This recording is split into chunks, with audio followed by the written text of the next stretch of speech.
8 membros de uma família foram executados cruelmente sem deixar rastros. Hoje eu vou contar para você o caso do massacre de Pike County. Vamos descobrir o que aconteceu, quem fez isso e qual foi o motivo. Seja bem-vindo ao canal Mentes Criminosas e hoje eu vou contar para você o caso do massacre de Pike County. Esse caso aconteceu na madrugada do dia 22 de abril de 2016 em um pequeno vilarejo chamado Piketon, que fica no condado de Pike, no estado de Ohio. Na manhã do dia 22 de abril de 2016, Bobby Joe Manley foi até a casa do seu ex-cunhado, Christopher Roden, que morava em uma grande propriedade rural, onde tinha 3 trailers que eram usados como casas móveis, todas elas pertencendo à família Roden. Bobby Joe foi até lá para alimentar os animais. Quando ela chegou na casa, ela já percebeu algumas coisas estranhas. Os 2 pitbulls de Christopher estavam fora de casa, o que ela achou estranho porque eles sempre ficavam dentro de casa. Outra coisa foi que a porta da casa, que sempre ficava aberta, naquele dia também estava trancada. Mas como ela tinha uma cópia da chave, ela decidiu entrar. Então, ao chegar no quarto de Christopher, ela se deparou com uma cena horrível.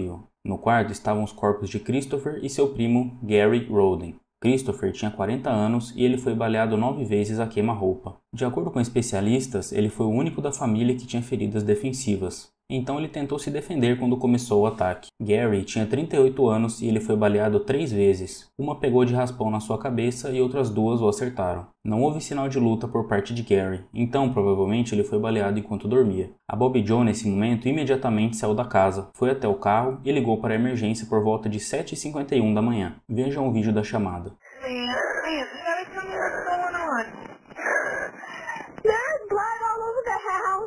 Okay. My brother-in-law's in the bedroom and looks like I beat the hell out of him.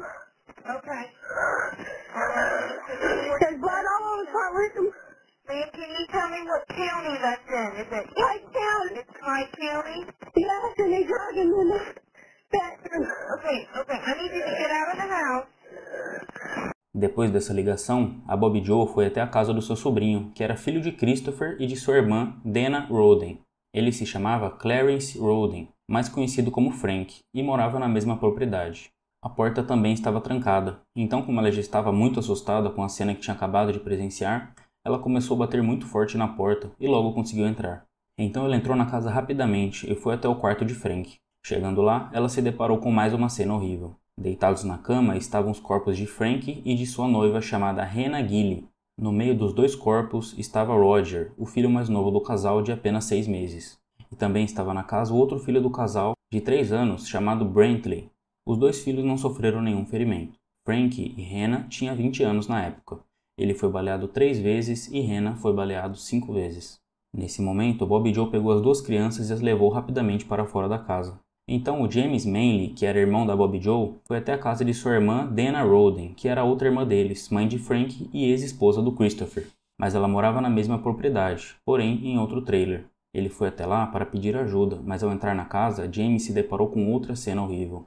Em um dos quartos da casa estava o corpo de Dana, que foi baleada 5 vezes. Ela tinha 37 anos. Em outro quarto estava o corpo do seu filho Christopher Jr., de 16 anos. Ele foi baleado 2 vezes. E no último quarto estava o corpo de sua filha Hannah, de 19 anos, que tinha dado à luz há 4 dias. Hannah foi baleada 2 vezes e o seu bebê recém-nascido estava junto com ela acordado. Hannah tinha uma outra filha de 2 anos, mas ela não estava na casa nesse dia. Ela estava na casa do pai dela.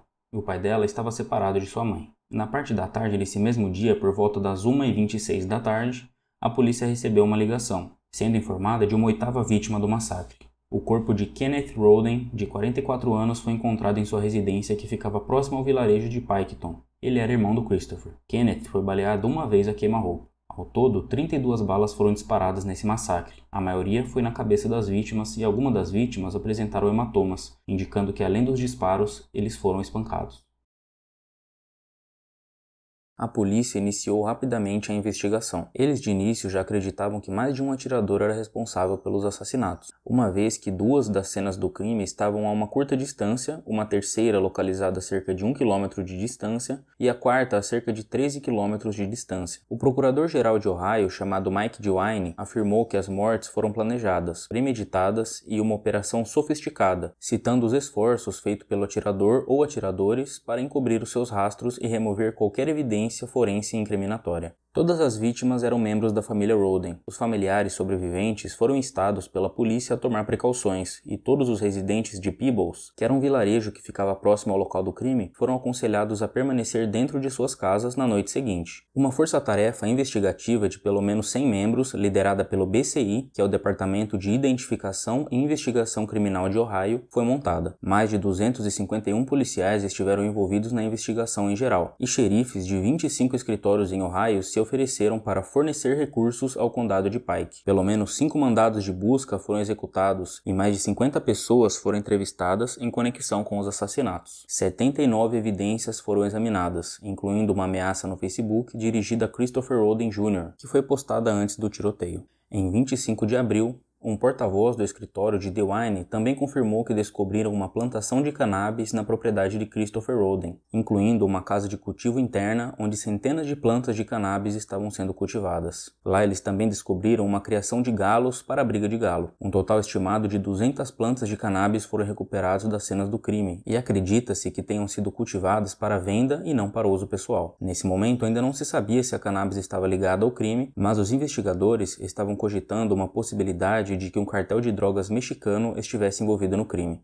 Em 26 de abril, o pai de Dana Roden, Leonard Manley, afirmou que as vítimas conheciam os assassinos. Ele disse isso porque Dana tinha 2 cães protetores que não deixariam o assassino chegar perto dela, e os 2 cães estavam vivos na cena do crime. Eram 2 pitbulls. Não houve indicação de que os cães tentaram atacar alguém durante os tiroteios, e não houve sinais de entrada forçada em nenhuma das casas. Manley também disse que a sua filha não teve envolvimento nas operações de cannabis, dizendo que eles estavam tentando sujar a reputação de sua falecida filha, e ele não estava gostando disso. Alguns membros da família reconheceram que os irmãos Kenneth e Christopher Roden cultivavam cannabis, mas disseram que eles não tinham conhecimento de qualquer cultivo em grande volume. Em 20 de agosto, DeWine anunciou novas informações sobre a investigação. Ele confirmou que os assassinos conheciam as vítimas, as suas casas e a área em volta do local do crime. Ele também anunciou que o Departamento de Segurança Interna dos Estados Unidos e outras agências federais também estavam ajudando na investigação. Além disso, DeWine especulou que os residentes da região sabiam de mais coisas, mas estavam escondendo dos investigadores. Em 1º de outubro, DeWine disse que os investigadores estavam obtendo pistas sobre o caso e que o Estado tinha provas físicas suficientes para o processo. Ele também pediu ajuda ao público, dizendo que haviam mais pessoas que sabiam sobre os crimes. Em 14 de novembro, o xerife do condado de Pike, Charles Rader, emitiu uma declaração insistindo que as pessoas com conhecimento dos assassinatos se manifestassem. Ele seguiu uma segunda declaração ameaçando prender qualquer pessoa que pudesse estar escondendo alguma coisa, incluindo parentes, amigos da família e vizinhos. Reagindo à segunda declaração, o pai de Dana Roden disse que não escondeu nada durante a investigação. Em 12 de maio de 2017, uma equipe da SWAT do gabinete do xerife do condado de Franklin invadiu uma casa no condado de Pike, a aproximadamente 16 quilômetros do local dos assassinatos, para procurar provas do crime. A polícia também revistou uma propriedade do condado de Adams, que pertenceu e foi recentemente vendida por Edward Wagner, mais conhecido como Jake. Ele era ex-namorado da vítima Hannah Roden e pai de sua filha de 3 anos, mas não pai de sua filha de 4 dias que saiu ilesa durante os assassinatos. Hannah tinha apenas 13 anos quando começou a namorar com ele, e 1 ano antes do crime eles terminaram o relacionamento e estavam brigando para ficar com a guarda da filha, Sofia. Finalmente, a investigação, que foi considerada a maior da história do BCI, estavam prestes a chegar ao fim. Em 20 de junho de 2017, a polícia de Ohio anunciou que estavam buscando informações adicionais sobre Jake Wagner, bem como sobre seus pais Billy e Angela e seu irmão George. A família morava no Alasca naquela época, e a polícia queria saber das interações que o público tinha com a família, especificamente conversas relacionadas a veículos, armas de fogo e munições. Em 13 de novembro de 2018, Mike DeWine anunciou que Billy Wagner e Angela Wagner e seus filhos, Jake e George, foram presos e acusados de planejar e executar os assassinatos. Os suspeitos eram todos membros da família Wagner Newcomb, de South Webster. Billy Wagner, de 47 anos, foi preso em Lexington. Sua esposa Angela Wagner, de 48 anos, foi presa em sua casa no condado de Seattle. E seus filhos George Wagner, de 27 anos, e Jake Wagner, de 26 anos, foram presos juntos durante uma parada de trânsito no condado de Ross. Também foram presas a mãe de Angela Wagner, Rita Newcomb, de 65 anos, e Frederica Wagner, a mãe de Billy Wagner. Eles foram acusados de perjúrio e obstrução da justiça, por supostamente enganarem os investigadores. Rita também foi acusada de falsificar documentos de custódia para encobrir os crimes. Em 2 de dezembro de 2019,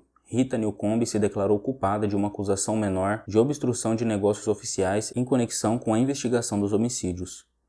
Em troca, os promotores retiraram as acusações de falsificação, obstrução da justiça e perjúrio contra ela. Rita concordou em cooperar com os promotores. As acusações contra Frederica Wagner foram retiradas em junho de 2019. Em 21 de abril de 2021, 5 anos após os assassinatos, Jake Wagner se declarou culpado de 8 acusações de homicídio qualificado e conduta sexual ilegal com o menor, porque quando ele e Hannah tiveram a primeira filha, ela tinha 15 anos e ele tinha 20. Além disso, ele se declarou culpado de outras acusações, totalizando 23 acusações. O estado de Ohio concordou, como parte da confissão de culpa, em não solicitar a pena de morte para ele, seu pai, mãe e irmão mais velho. Como parte do acordo, Jake, que admitiu ter atirado em 5 das 8 vítimas, concordou em cooperar com os promotores e testemunhar contra seus familiares. Em setembro de 2021, Jake foi condenado a 8 penas consecutivas de prisão perpétua sem possibilidade de liberdade condicional. Segundo ele, a motivação do crime foi porque Hannah se recusou a assinar documentos judiciais que dariam a ele a guarda de sua filha Sofia, que tinha 2 anos na época. Em 10 de setembro de 2021, Angela Wagner se declarou culpada de conspiração para cometer homicídio qualificado, várias acusações de roubo qualificado, adulteração de provas e outras acusações como parte de um acordo judicial. Em troca do apelo, os promotores retiraram as acusações de homicídio qualificado contra ela e recomendaram que ela cumprisse uma sentença de 30 anos de prisão. Os promotores disseram também que Angela teria que testemunhar contra os outros réus, seu marido e seus 2 filhos, como parte do acordo. Em 12 de setembro de 2022, o julgamento de George Wagner começou no condado de Pike. Ele foi indiciado por 22 acusações, incluindo 8 acusações de homicídio qualificado. Durante as declarações iniciais, os promotores disseram que as armas usadas para matar a família foram colocadas em baldes de concreto e presenteadas a um membro da família Wagner no Dia dos Pais, como âncoras de barco, sem o conhecimento do familiar que as âncoras continham armas do crime. As âncoras seriam posteriormente cortadas de uma corda no barco e jogadas em um lago. George Wagner confessou mais tarde que as âncoras de concreto estavam no fundo do lago, e usando um mandado de busca, o Estado encontrou os blocos na água, quebrou o material e encontrou as armas do crime dentro. As armas correspondiam às marcas dos cartuchos encontrados na cena do crime. George foi considerado culpado em todas as acusações, mas não confessou. Ele foi condenado à prisão perpétua sem possibilidade de liberdade condicional.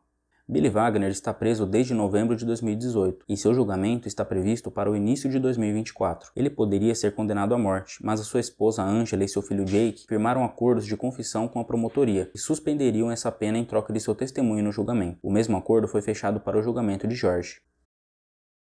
Esse foi o caso do massacre de Pike County. Se gostam desse tipo de conteúdo, se inscreve no canal, deixa o like e compartilha o vídeo. Isso vai me ajudar muito a trazer novos casos e a melhorar o meu conteúdo. Muito obrigado e até a próxima.